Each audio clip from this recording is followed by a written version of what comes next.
Nous allons examiner aujourd'hui la pensée du Maharal en ce qui concerne, du Maharal de Prague, en ce qui concerne la fête de Pourim. Il faut savoir en effet que le Maharal de Prague, qui a vécu au XVIe siècle, a conçu toute son œuvre, ou la principale de son œuvre, autour des fêtes. C'est une innovation à cette époque-là, mais il pense effectivement que les fêtes que nous connaissons de par la Torah ne sont pas simplement des anniversaires, des dates à retenir, mais c'est toujours une manière de rappeler l'essence du peuple juif, c'est-à-dire l'alliance que le peuple juif a faite avec Dieu, et par conséquent le Brit, cette alliance est rappelée lors des fêtes. C'est-à-dire que l'ensemble des fêtes, et en particulier les fêtes de pèlerinage, auxquelles il a consacré 3 ouvrages, eh bien, sont des rappels de l'alliance. Pessah, la naissance de l'alliance, naissance du peuple juif. Shavuot, le fait de donner une signification interne et spirituelle à cette alliance, et c'est le don de la Torah. Et enfin la fête de Sukkot, qui elle manifeste la providence divine au cours des pérégrinations du désert, et par la suite, non seulement dans le désert, mais également dans le désert des nations, c'est-à-dire à travers l'exil. Donc l'ensemble, le Maharal pense que les fêtes ne sont pas seulement, comme je l'ai dit, des anniversaires, mais véhiculent en réalité l'essence même de ce qui constitue l'identité d'Israël. Dans ce sens, il faut considérer que les fêtes ont été mentionnées en plus de celles que je viens de rappeler, Pessah, Shavuot et Sukkot, Rosh Hashanah et Yom Kippour, qui sont des fêtes générales en ce qui concerne le renouvellement de l'année et la manière dont le peuple juif envisage le pardon des péchés durant cette année, eh bien ces 5 fêtes sont mentionnées dans le Lévitique, chapitre 23. Et par conséquent, dans ce passage, qui est rappelé plusieurs fois dans la Torah, il est dit expressément « Et les Moadé Hachem ». Voici les fêtes de Dieu que tu dois consacrer comme des journées saintes. Eh bien, ces fêtes-là, et par conséquent pas d'autres. Or, nous voyons qu'au cours de l'histoire, le peuple juif a instauré d'autres fêtes, et en particulier la fête de Pourim et la fête de Hanouka. Ces 2 fêtes ne sont évidemment pas mentionnées dans la Torah, et cela posait un problème que nous connaissons d'ailleurs très bien de nos jours, puisque lorsqu'on a voulu établir la fête du Yom HaAtzmaut, c'est-à-dire de l'indépendance d'Israël, la question s'est posée, est-ce qu'on peut inclure une nouvelle fête dans le calendrier? En tout cas, en ce qui concerne la fête de Pourim, et plus particulièrement ensuite de Hanouka, il s'est posé la question si véritablement on peut inclure cette fête dans l'ensemble des fêtes juives, puisque ils n'ont pas été recommandés par la Torah. Il me semblait tout à fait caractéristique que le peuple juif a accepté ces fêtes, mais il faut savoir que cela a posé un problème. Avant d'examiner ce problème, je voudrais rappeler quelques données en ce qui concerne la fête de Pourim. La fête de Pourim est une fête qui rappelle la délivrance du peuple juif du projet de Haman en particulier d'exterminer le peuple juif. Cette situation s'est produite donc par conséquent en Perse, à un moment où la plus grande partie du peuple juif se trouvait réunie dans l'Empire perse. Il faut savoir que à ce moment-là, nous avons la destruction du temple a eu lieu, le premier temple a eu lieu en 586 avant l'ère courante, et par conséquent les Juifs ont été déportés en plus grande partie en Babylonie. Il est resté un petit groupe en Terre Sainte, mais la plupart se trouvaient en Babylonie. Donc en 586 avant l'ère courante. Eh bien, durant cette période où les Juifs se trouvent en Perse, il s'est trouvé que l'empereur de Perse, Cyrus, qui a conquis la Babylonie, et par conséquent les Juifs à ce moment-là étaient dans l'Empire perse, bien que était en Babylonie, mais la Babylonie est devenue perse, eh bien l'empereur Cyrus a édité un décret qui permettait aux Juifs de rentrer en Terre Sainte. Il faut dire que la plupart ne sont pas rentrés. il y a eu plusieurs aliotes, plusieurs montées, 2 ou 3 aliotes, mais beaucoup sont restés en Perse. Et par conséquent, il est assez remarquable, je crois, il faut le souligner, que l'histoire de Achashvérosh, c'est-à-dire d'Assuérus et de Haman qui se passe en Perse, la Megillah, qui rend compte, le rouleau d'Esther, qui rend compte de cet événement, ne fait absolument pas mention du temple, bien que durant cette période, le temple a été reconstruit, et malgré cela, la plupart des Juifs sont restés en Babylonie. Cela pose évidemment un problème essentiel, mais enfin, toujours est-il qu'il faut savoir que bien que nous ne sachions pas très bien qui est Assuérus, il y en a au point de vue historique, mais cela n'a pas beaucoup d'importance pour le Maharal, puisqu'il considère la Megillah, c'est-à-dire le rouleau d'Esther, et les événements qui s'y sont produits, non seulement sous leur aspect historique, c'est-à-dire événementiel, mais essentiellement sur la signification spirituelle qu'il faut accorder en ce qui concerne cette fête. Par conséquent, durant cette période-là, on peut dire que c'est environ vers 450 avant notre ère courante que se passe l'histoire de Purim, et par conséquent le projet d'Haman d'exterminer tous les Juifs qui se trouvent en Babylonie. Et en Babylonie, c'est-à-dire donc maintenant en Perse. Nous devons considérer donc par conséquent qu'on a fixé une nouvelle fête, et je rappelle que le Maharal de Prague, en essayant au XVIe siècle de comprendre la valeur spirituelle de la fête de Purim, a son habitude expose ce qu'il s'est pensé, non seulement d'une manière directe, comme nous avons l'habitude de la plupart des auteurs, mais par rapport à ce que pensaient et ce qu'ont écrit à ce sujet les sages du Talmud. Il faut savoir, et c'est essentiel, que le Maharal considère la Haggadah du Talmud, c'est-à-dire cette partie que l'on considère généralement comme homilétique simplement. Le Maharal considère, lui, que les Haggadot du Talmud véhiculent la pensée même du judaïsme. Et par conséquent, il expose ses propres idées en essayant d'interpréter et de présenter à sa manière ce que le Talmud conçoit de cette fête. Et en effet, le Talmud a consacré à la fête de Purim, et c'est assez remarquable, a consacré à la fête de Purim une Masechet, c'est-à-dire un traité entier. Il est remarquable d'ailleurs à ce sujet que ce n'est pas le cas pour Hanouka, qui est simplement mentionné en passant dans la Masechet Shabbat, dans le traité de Shabbat, alors qu'en ce qui concerne la Megillah, nous avons un traité entier qui traite de la fête de Purim, des lois qui sont relatives évidemment à l'institution de cette fête, mais également à la signification de cette fête. C'est dans ce sens que le Maharal rappelle à plusieurs reprises la Gemara dans Masechet Megillah, le traité de Megillah, 7a, où l'on voit que Esther, le Talmud naturellement interprète les choses, que voit que Esther demande aux sages de son époque, Kotvuni la Doroth, inscrivez-moi la Doroth pour les générations. C'est-à-dire, les sages imaginent que Esther a demandé effectivement aux sages de vouloir considérer que la fête, qu'il faut instituer une fête pour rappeler le miracle que les Juifs ont été sauvés du projet de Haman de ne pas être exterminés. Cela posait un problème, comme je l'ai dit tout à l'heure. C'est-à-dire, est-ce que l'on peut vraiment instituer une nouvelle fête? Le Maharal considère, à la suite du Talmud également, de cette demande d'Esther, qu'il n'allait pas de soi d'instituer une nouvelle fête. Les fêtes, en ce qui nous concerne, en ce qui concerne le calendrier juif, ne sont pas des rappels simplement de dates, mais ne peuvent être considérées des fêtes que s'ils font partie véritablement de l'histoire sainte. Si ce sont des événements qui sont des événements passagers, mais qui n'ont aucune signification du point de vue de l'essence du judaïsme, eh bien, il n'est pas possible de les intégrer.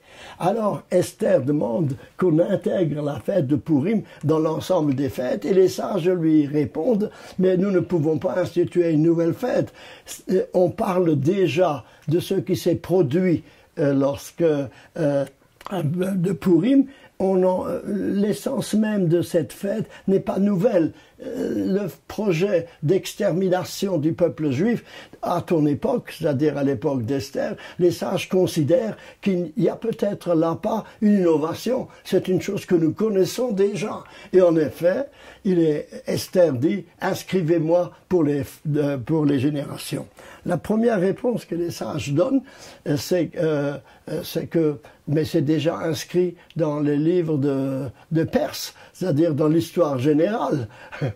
On connaît cela par les livres d'histoire. Et Esther répond, oui, mais ce n'est pas dans les livres d'histoire. C'est-à-dire cette fête n'est pas seulement la commémoration d'un événement, mais elle a une signification beaucoup plus profonde. Et les sages essayent effectivement de dire que le projet d'extermination, nous le connaissons depuis qu'il y a des Juifs, étant donné que dès la sortie d'Égypte et après la sortie d'Égypte, nous voyons que les Juifs ont été attaqués par Amalek et que Amalek a voulu exterminer le peuple juif en sortant d'Égypte, simplement parce qu'il était le peuple juif. Et que bien que ce peuple, à ce moment-là, en sortant d'Égypte, n'avait ni propriété, ni richesse, ni pays, et par conséquent, il n'y avait aucun intérêt économique, je dirais, à exterminer le peuple juif. Mais Amalek considère que cet événement qui a retenu, disons entre parenthèses, l'attention de Yitro, qui lui a considéré au contraire que c'était un grand événement,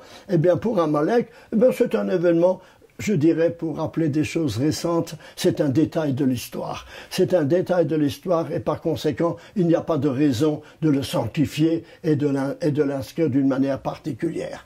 Tel ne semble pas avoir été l'avis d'Esther et le Maharal nous fait savoir qu'effectivement, la fête de Purim peut s'inscrire dans l'ensemble du calendrier juif parce qu'elle apporte en plus des événements et des idées que nous connaissons de Pessah, Shavuot, Sukkot, de l'Alliance, elle apporte un élément nouveau. Et quel est cet élément nouveau? Eh bien, c'est la première fois que le peuple juif se trouve confronté à une situation d'exil.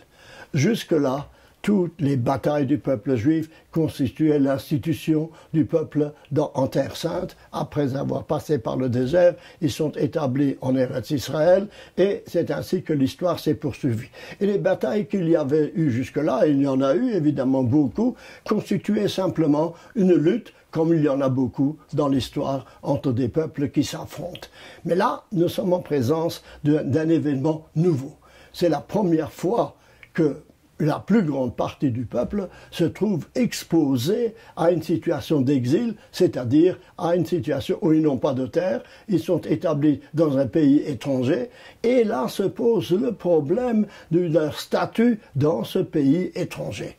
Aman récapitule très bien le problème en disant, voici, le peuple juif se trouve, d'abord, les Juifs qui sont établis ici, c'est un peuple. Mais il est dispersé à Mefurat ou Mefuzar ben Amim.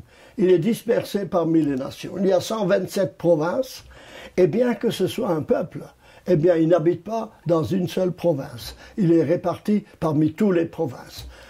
L'Empire perse était constitué de 127 provinces. Dans ces 127 provinces, il y avait des nationalités, des ethnies qui étaient établies, mais chacune était établie en rapport avec le territoire qu'il occupait. Et voilà donc un groupe qui, lui, n'a pas de territoire, il est répandu partout, et par conséquent, il y a là une identité que nous ne comprenons pas. Cette identité, dit-il, explique-t-il à Cyrus, doit être provocatrice, elle doit avoir une signification. Comment se fait-il que cette nation n'a pas de territoire, elle est établie partout, et par conséquent, ils n'obéissent pas aux ordres du roi. C'est-à-dire, nous ne comprenons pas de quelle manière ils s'inscrivent dans l'histoire perse. Et je crois qu'Assuérus n'est pas très loin à considérer qu'effectivement, ces Juifs-là posent un problème, et c'est le problème que nous connaissons à travers l'histoire, à savoir que les Juifs sont intégrés et dispersés parmi d'autres nations, mais on ne comprend pas très bien comment cette nation peut ainsi être un peuple, sans avoir une base territoriale. Qu'est-ce qui fait donc en conséquence la base de leur identité? Et Assuérus n'est pas loin de participer à l'idée de Haman en disant « le roi n'a aucun intérêt à les maintenir », comme dit Haman, puisqu'ils ne font pas véritablement partie de l'empire perse. Donc le problème qui se pose pour la première fois au peuple juif, c'est-à-dire quel est donc véritablement leur statut dans cet empire, et c'est un problème qui se posera tout au long de l'histoire. Les sages ont considéré qu'il n'était pas possible d'instituer une nouvelle fête si elle n'avait pas une signification nouvelle par rapport à l'alliance. Et c'est ce que, effectivement, Esther essaye de leur faire comprendre, naturellement suivant l'avis du Talmud, que ça vaut la peine d'instituer cette nouvelle fête. Et effectivement, parce qu'elle apporte à l'idée de l'alliance une idée nouvelle. Et quelle est l'idée nouvelle? C'est que même si Israël, c'est le peuple juif par conséquent, n'est pas établi dans son pays, cela ne veut pas dire que sa vocation ne se poursuive pas. Sa vocation se poursuit dans d'autres circonstances que celles de l'établissement sur la terre nationale, mais ça n'empêche pas qu'il reste le peuple juif et que par conséquent, la délivrance, le maintien du peuple juif dans ces circonstances exceptionnelles prouve au contraire que la providence divine continue à s'exercer à l'égard du peuple juif, qu'il soit dans son pays, qu'il soit pas dans son pays. Sa vocation, et c'est l'essentiel ici d'après le Maharal, s'affirme d'une autre manière, mais en tout cas non pas avec moins de fermeté et avec moins de réalisme, et il faut essayer de comprendre quelle est cette signification. C'est pourquoi le Maharal envisage par conséquent un certain nombre de textes du Talmud qui étudient cette situation, en rendent compte, suivant cette idée que j'appellerais l'idée de l'éternité d'Israël, c'est-à-dire qu'Israël ne peut pas disparaître parce qu'il représente quelque chose d'essentiel dans la volonté de Dieu par rapport à son projet de la création, et que le Maharal consacre, en plus de ces textes épars du Talmud, dans lequel il essaye d'expliquer quelle est la vocation juive, eh bien, il consacre un commentaire suivi de la Megillat Esther. Dans notre cours aujourd'hui, nous allons essayer par conséquent de voir de quelle manière le Maharal envisage cette fête et pourquoi, et d'autre part, de quelle manière également il considère que la Megillah d'Esther, qui est intégrée dans la Tanakh, c'est-à-dire dans le canon biblique, bien que le nom de Dieu ne figure pas dans cet ouvrage, dans cette Megillah, il considère tout de même qu'elle est écrite du Ruach HaKodesh, elle est inspirée par l'Esprit Saint, et elle révèle par conséquent des choses essentielles en ce qui concerne la destinée juive, et je dirais même, au-delà de ces caractéristiques du Maharal, non seulement elle nous donne un éclairage particulier en ce qui concerne la destinée du peuple juif, mais également comme cela peut se comprendre, à travers la destinée du peuple juif, c'est la destinée de l'humanité tout entière qui se dessine. Nous sommes donc en présence de quelque chose d'assez essentiel en ce qui concerne la fête de Purim, qui, bien que non inclus dans la Torah, et bien que établi bien après, a cependant conquis dans l'histoire du peuple juif une place privilégiée parce qu'elle exprimait effectivement quelque chose d'essentiel en ce qui concerne l'essence du judaïsme et l'essence de l'histoire juive elle-même. Je voudrais rappeler à cette occasion, cela me semble intéressant de le souligner, que malgré le fait que cette fête n'est pas intégrée dans la Torah, elle est acquis une place de valeur si exceptionnelle. Et je ferai appel pour cela au code de Maïmonide. Dans Hilchot Megillah de Maïmonide, au chapitre 2, en conclusion du chapitre 2, voici ce que dit Maïmonide, d'une façon assez étonnante, mais que cela vaut la peine de le rappeler pour comprendre l'importance également que le Maharal a donnée à cette fête. Voici le texte de Maïmonide, je le donne en hébreu et en traduction française ensuite. Kol sifrei hanevuim, v'kol haktuvim atidim libatel limot hamashiach, chutz mimegillat Esther. והרי היא קיימת כחמישה חומשי תורה ובהלכות של תורה שבעל פה שאינן בטלים לעולם. Voici, tous les livres des Nevi'im, des prophètes, et les livres des hagiographes, c'est-à-dire la deuxième et troisième partie du Tanakh, qui est composée de Torah, Nevi'im et Ktuvim. Eh bien, les deux dernières, la Torah évidemment est éternelle, mais le prophète et les hagiographes, les Ktuvim, atidim libatel. Dans l'avenir, on n'en tiendra pas compte. À l'avenir, c'est-à-dire au moment de l'arrivée du Messie. Sauf la Megillat Esther. La Megillat Esther, il dit Vehi kayemet, et elle se maintient, c'est-à-dire elle reste valable, que Hamisha Chumshe Torah, comme les 5 livres de la Torah et comme les lois de la Torah orale qui ne sont jamais supprimées. Afalpi, chez Kol Zikaron Hatzarot Ibatel, et bien que nous aurons oublié à ce moment-là toutes les pérégrinations du peuple juif à travers les nations, eh bien, la fête de Purim, elle, ne sera pas oubliée. Yemei Purim lo yitbatlu. Ils ne seront pas oubliés, ils ne seront pas supprimés, car il est dit, et les Mei HaPurim ha'ele lo ya'avru mitoch ha'yehudim v'zichram lo yasuf mizaram. La fête de Purim ne sera jamais supprimée de l'histoire juive et elle ne sera jamais oubliée de toute leur descendance. Vous voyez que bien que la fête de Purim et le contenu de la Megillah soit par conséquent un événement contingent qui s'est placé à un certain moment de l'histoire, mais déjà Maïmonide conclut lui-même qu'elle a la même valeur que la Torah. Pourquoi ? Nous allons essayer de voir comment le Maharal explique cette situation. Mais il vaut la peine de souligner que même en ce qui concerne la halacha, la rédaction de la Megillah, c'est-à-dire le rouleau de la Megillah, est écrit de la même manière que la Torah. C'est-à-dire doit être écrit non seulement dans un livre, mais également sur un parchemin. Et vous savez que dans la Torah, on dessine les lignes, la manière d'écrire.